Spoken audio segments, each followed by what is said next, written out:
Welcome to What's the Big Book Actually Saying for Step 4, the Fears Inventory.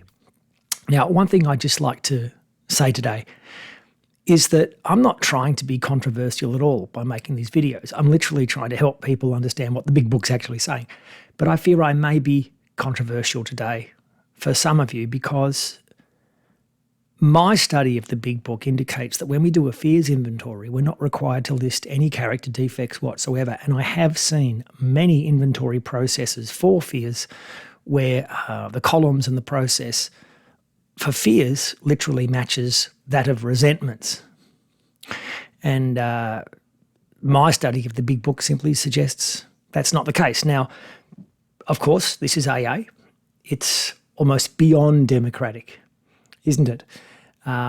We can do whatever we like. That's the beauty. You know, Tradition 3 protects our right to chop and change and do whatever we like with the 12 steps. But this video series is about what the Big Book is actually saying, and therefore I literally cannot tell you something that doesn't exist in the Big Book. So let's just look at what the Big Book's actually saying, controversial or not, at least from my perspective and what I've learned so far from reading it over and over again.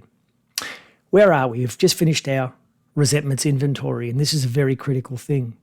Through our resentments inventory, we now have a list of situations, people, places, and the things that have angered us, as well as the relevant shortcomings associated with them. So we've got this very long list of character defects, which is where we end up with the resentments inventory. It's the second to last task. And we therefore have made a lot of connections between people, places, and things and our reactions to them. Very helpful for the remaining two inventories. And you'll notice that fear appears in every entry in the resentments example. So, you know, we've already started to list our fears as part of the resentments inventory, and therefore we've placed them situationally alongside all of our triggers, if you like, which is very helpful. So we've done a fair bit of the work required for a fears inventory already in our resentments inventory. We know when we're feeling fearful in relation to what or whom and what character defects or shortcomings or flaws are involved. So with that information, armed with it, we sally forth.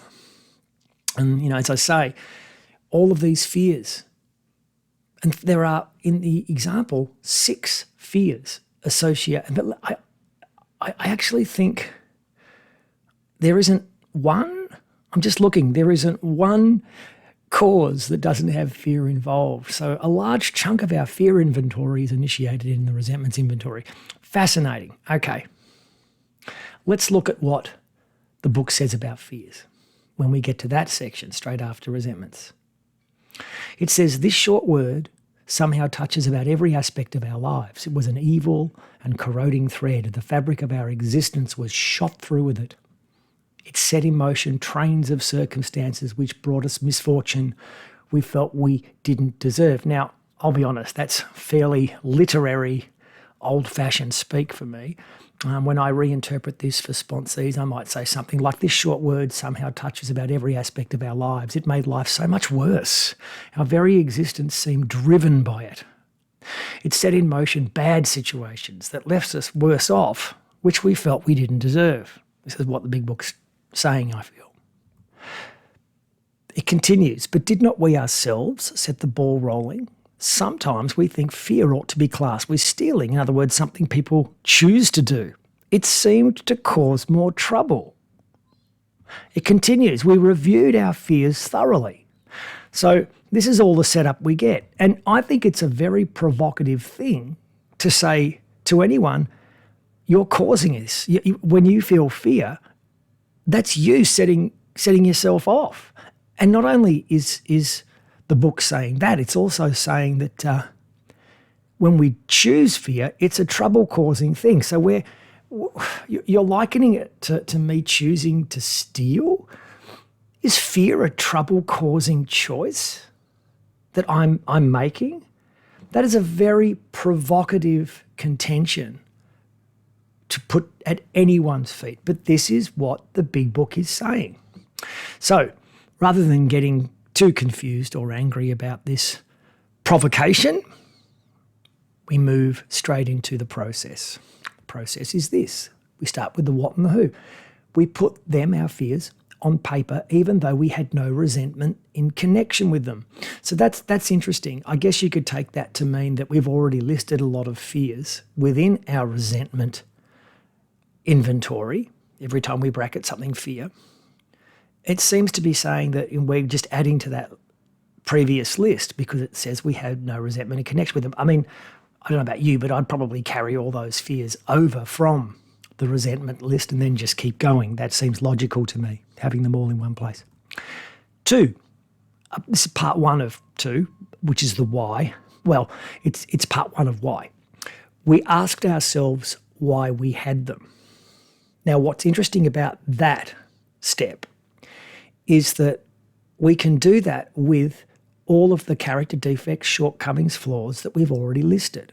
We can certainly probably see this question as being already answered simply by going, well, I had a fear next to Mrs. Jones, and the defects that I indicated associated with that resentment were sloth and sex and lust and dishonesty. Well, okay, that's why I had the fear as well, I suppose. But we can keep going if we wish. But wherever we get to step 3, the second part of why. And this is what the book says. It actually gives us the shortcoming that seems to overarch all fear. Wasn't it because self-reliance failed us? Self-reliance was good as far as it went, but it didn't go far enough. Some of us once had great self-confidence, but it didn't fully solve the fear problem or any other. So what we're given in this second inventory is not the challenge of listing all of our defects of character, flaws, shortcomings as one of the stages. Not really. I mean, we're asked to consider that in that second step, but at the end of the day, we're given the answer, we're given the reason, and it's self-reliance. So this inventory process works in a very different way because we're not given the answers to any great degree in the resentment inventory. And this is the biggest difference between the two. Back to what we read about at step 3, self. So what's interesting about this proposition that the book is laying at our feet, that we are in control of our fear, we're choosing to have it, and it's a trouble-causing thing, and that the reason we do that is self-reliance. Well, hang on, this is all about step 3, self. We've already covered this. This is the actor running the show. We are now asked to look at something we have already reflected on in relation to our fears. We've already accepted this. Self-reliance was good as far as it went, but it didn't go far enough. Some of us had great self-confidence, but it didn't fully solve the fear problem or any other. We've already accepted this, really, at step 3. So it's a reiteration of something we've already gotten our minds around, perhaps our hearts around. And what's also interesting here is that the unmanageability of the alcoholic's life is also touched upon. Some of us once had great self-confidence. Well, who are the us here? Still, it's the recovering founding members of AA. Some of us once had great self-confidence, but it didn't fully solve the fear problem or any other. And as I've said there in this box, take Bill's story. It's all about his loss of self-reliance, self-confidence. You know, early in the story, he says he made it on Wall Street, and he had. He was really kicking goals and destined to be great, but his drinking took it all away as his unmanageable life grew. So, again, I said this in the previous video, there are some members who suggest that we don't talk about alcohol or alcoholism beyond step 1. I disagree. I think this is very much talking about the alcoholic's unmanageable life, and therefore alcoholism is part of our step 1, the second half. So we're left with a proposition we've technically already accepted, and now we can connect directly to this very corrosive thread being fear. It continues with the 4th step in this inventory process, reflecting on trusting God. Perhaps there is a better way. We think so, say the founders of AA. For we are now on a different basis, the basis of trusting and relying upon God, having recently taken step 3. We trust infinite God rather than our finite selves. We are in the world to play the role that he assigns, just to the extent that we do, as we think he, she or they would have us, and humbly rely on him, her or them, does he, she, enable us to match calamity with serenity. You know, it's funny, I often have members call me to alleviate their fear, to trust that another member can assist them in changing their head state. And I guess that's fine, but it's not necessarily the path that the steps put us on. We have to rely on God, and that can be a very tough thing to do.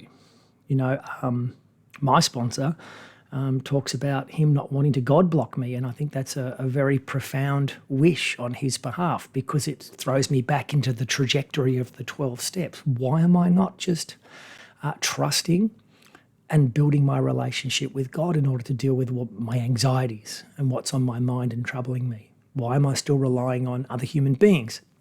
I mean, I do that, and I have no problem doing that to some extent, but if it's at the expense of what this paragraph is suggesting, I have to be careful, because that's not the path that I've put myself on, having taken step 3.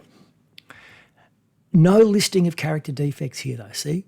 You know, we are asked to consider where, if I just go back for a moment, we are asked momentarily here, why part 1? We asked ourselves why we had them, but then we are straight on to this suggestion that self-reliance is the main cause.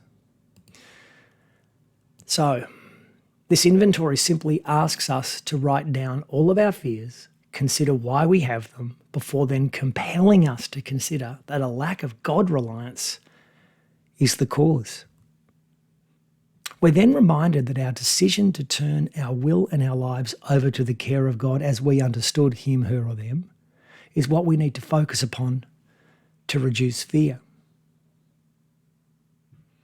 And, you know, whether we're there yet, because I mean, I always go back to, you could have done your inventory for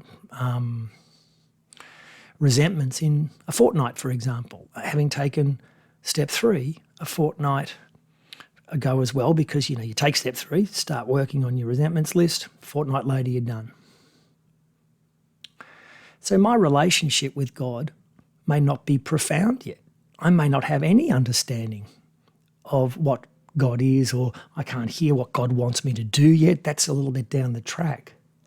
So what we're learning here at this stage is simply a reiteration of the exciting possibilities of the path that we've put ourselves on by taking step 3.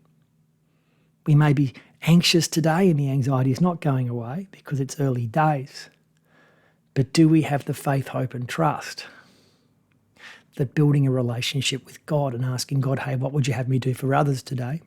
A prayer we'll get to soon, is going to reduce the fear.